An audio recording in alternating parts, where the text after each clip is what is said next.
Brahim Metiba, vous revenez après Ma mère et moi avec Je n'ai pas eu le temps de bavarder avec toi. C'est le père du narrateur algérien venu lui rendre visite en France qui laisse un mot avant de repartir au pays sur la table de son appartement. Un ticket de métro avec inscrit Je n'ai pas eu le temps de bavarder avec toi.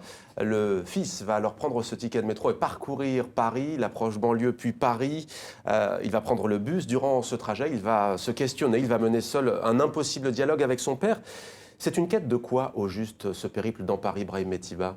C'est une quête de sens et de communicabilité entre des entités qui ne communiquent pas entre elles. Et ces entités-là sont tantôt des entités familiales ou liées par le lien familial, le père et le fils, mais c'est aussi Paris et sa banlieue, et c'est aussi l'Algérie et la France. Et j'essaie autant dans Ma mère et moi que dans Je n'ai pas eu le temps de bavarder avec toi, de trouver des moyens de créer du lien. Alors c'est tantôt la musique, tantôt la littérature.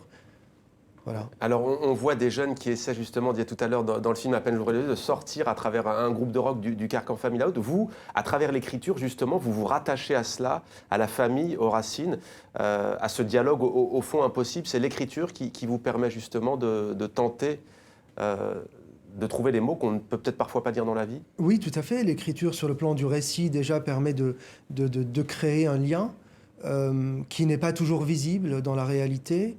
Et sur le plan de la transmission aussi, une écriture, c'est un livre qui voyage et qui traverse et qui est lu. Et j'espère que ce sera lu par le plus grand nombre, et notamment de l'autre côté de la Méditerranée. Alors, à la question comment réduire le fossé entre votre mère et vous, votre père et vous, l'Algérie et la France, mais aussi entre Paris et sa banlieue, vous avez donc choisi l'écriture. J'aimerais lire un extrait.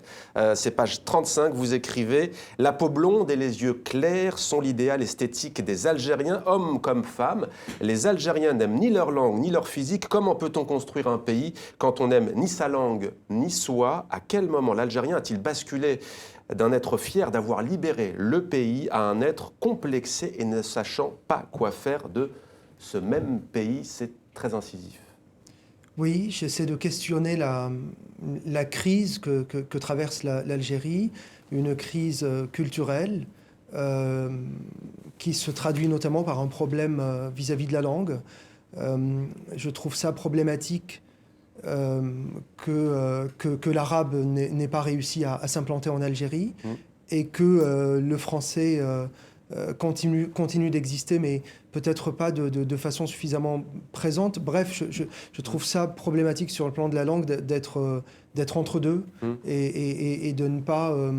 de ne pas avoir quelque chose qui réunisse tous les parlants d'une même langue.